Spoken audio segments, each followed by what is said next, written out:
কোরআন পড়তে পারেন না।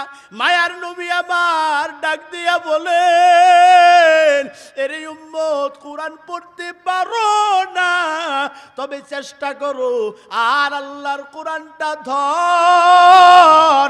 আল্লাহর কোরআনটার সামনে নিয়া নিয়া চোখের পানি ফেলায় ফেলায় কান্না কর, আর বিসমিল্লাহ বল, আর পৃষ্ঠা উল্টা। আল্লাহর নবী বলেন, কেউ যদি কোরআন নাও পড়তে পারে, তবে চেষ্টা যদি চালাইতে থাকে আর প্রত্যেক দিন যদি বিসমিল্লাহ বলেও আল্লাহর বান্দা পৃষ্ঠা উল্টাইতে থাকে, প্রতিটা হরফের বিনিময়ে আল্লাহ 10টা করে নেকি দান করবি। এরে মুসলমান ইমানদার আল্লাহর গোলাম, এই দুনিয়া কিছুই না রে মোমেন। এই দুনিয়া ছেড়ে একদিন সবাইকে চলে যেতে হবে, কথা বলেন ঠিক কিনা?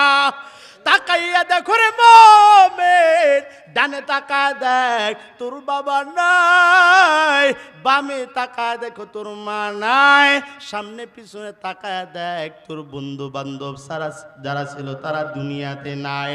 এখানে আপনারা অনেকেই আছেন যাদের বন্ধু বান্ধব